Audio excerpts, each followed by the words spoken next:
What is up, YouTubes? Mountain Man Magic, and Forbes has worked with some wizards on the coast to give us a little teaser article about a new planeswalker we're getting in Throne of Eldraine. So I'm going to read through the article, I'm going to give you my reaction to what's going on, and meeting this new planeswalker. Let's get into it.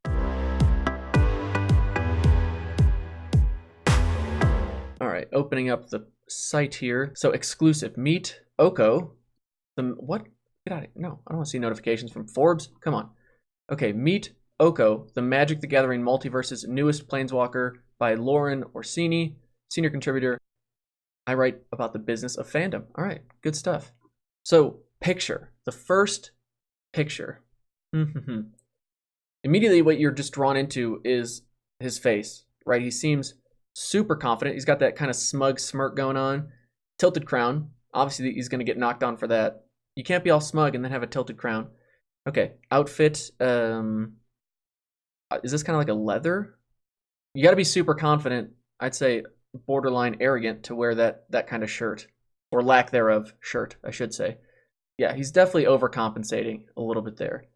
His pants are surprisingly low, like awkwardly low. Yeah, I'm not a fan of that. But he makes up for it with these pretty sweet 3-colored vine whips he's got going. This makes me think he's got to be at least green, but he could be tricolor, right? He could be green, blue, red. I like it. I think, yeah, the first thought that I have when I saw the Throne of Eldraine stuff, right? We saw the gingerbread man. I saw that weird artwork. It kind of felt like we were going to Eldraine. It's going to be this weird one-off kind of set. But then they're like, hey, here's a new planeswalker. This is, okay, like it's like we're getting some stuff that has meat to it. That's going to carry on from the set.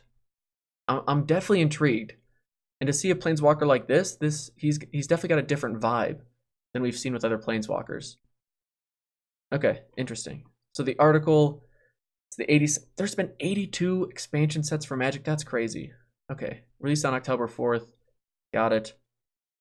The illustrious Oko is a Fey shapeshifter who is as charismatic as he is conceited. A man who is mysterious, clever, and vain. Yeah, I think that's kind of a giveaway from that picture. That's a fair assumption to make. All right, we're going to find out more about it from the ebook. In order to know Oko a little better, and to figure out where he belongs on my Planeswalker Dateability chart, I guess that'll be a different video. I interviewed Nick Kelman, head of story and entertainment at Wizards of the Coast, who is one of the writers responsible for bringing characters to life. All right, Q&A to help you know the enigmatic Oko. Enigmatic, that's like mysterious. Yeah, okay, so that feeds in. Mysterious, hard to understand, got it. Lauren Orsini asks, Oko got his spark when his captors tried to suppress his shape-shifting. Can you tell me more about that? What did it feel like for Oko? Okay, hold on. He's a shapeshifter. Shape-shifting. That's such a huge deal. To give a shapeshifter or a planeswalker shape-shifting abilities from a writing perspective. You know, we're kind of seeing this. The question is he gets captured, so that makes me think he's more of a protagonist than antagonist, but yeah, all right, let's see where this is going.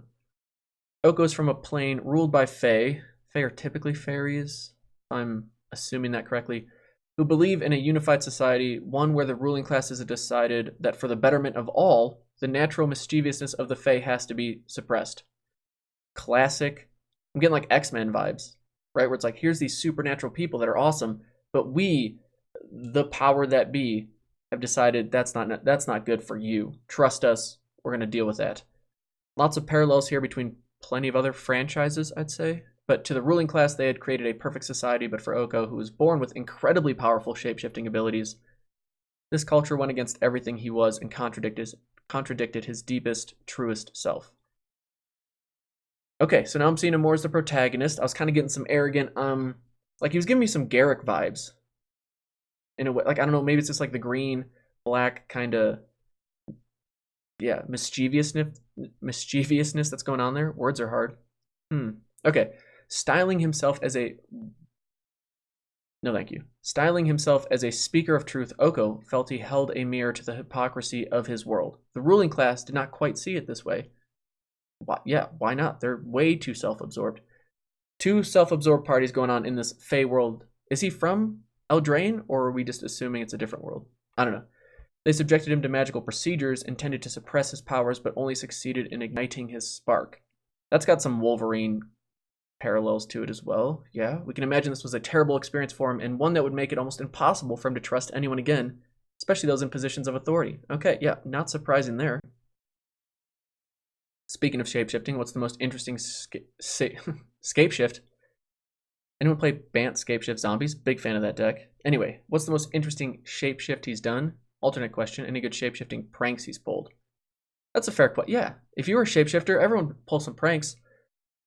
Oko seeks out hypocrisy wherever he finds it, but by his own definition, which often leads to quite cruel pranks. Okay, so he has his own definition of what hypocrisy is. I'm not sure that's how it works, but we'll take it. Ruining a wedding day, stealing the spotlight at someone's lifetime moment of triumph, fooling a mother into believing her child has returned from from war.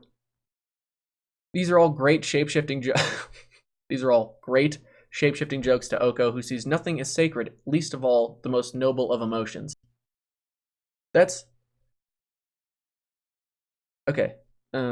So he styles himself as a speaker of truth, yet pulls what he calls pranks like this. He has a very weird vocabulary. All right, so that's definitely going to be the hardest thing to get past for me, because he sounds like the worst type of person. He's like, it's just a joke. It's just a prank, bro.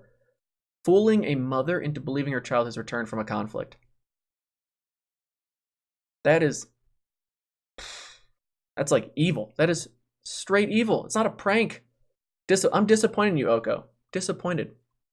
Additionally, can he shapeshift as other people, like other planeswalkers? Kelman, he absolutely can. Which planeswalkers does he get along with best? He generally tries to avoid revealing himself to other planeswalkers, but I can imagine he would get along with Chandra if he didn't have such a mean streak. All right, in Oko's opinion, what's the best part about being a planeswalker? Never having to deal with the consequences of your action if you don't want to. Hooray! He's so cool.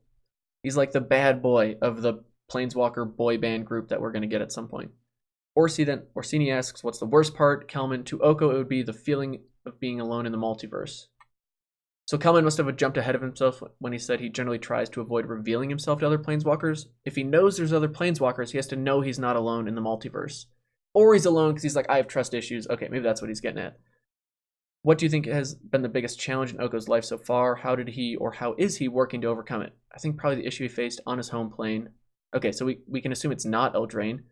They've shaped his life to this point, and it will probably be some time before he finds the courage to trust anyone enough to grow beyond those experiences, if ever.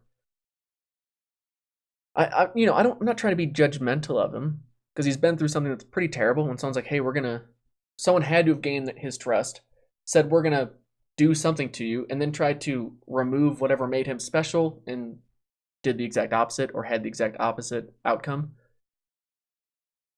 But clearly he's hurting, and he's taking that hurt out in a way that involves ruining people's wedding days.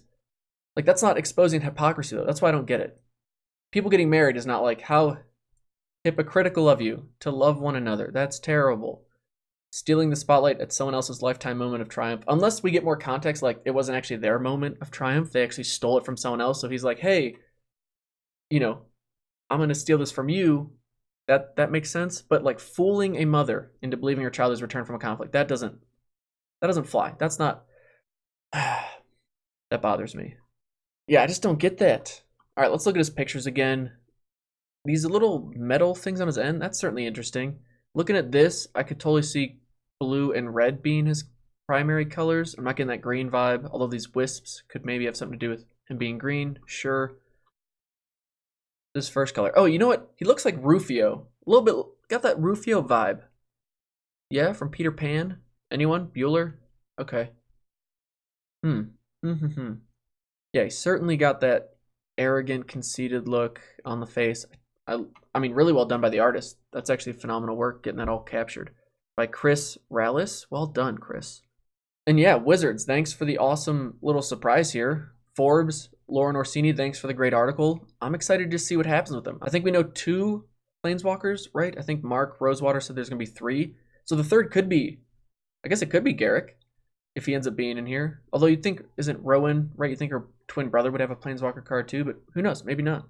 What do you think? Do you like Oko? Are you excited about the vibe he's given off as a Planeswalker? What do you want to see from him? That's about all I got for Rufio's long-lost cousin here. Hope you enjoyed the video. Thanks for watching. Also, if you're a fan of the channel, we have some huge news coming next week, so definitely stay tuned for that.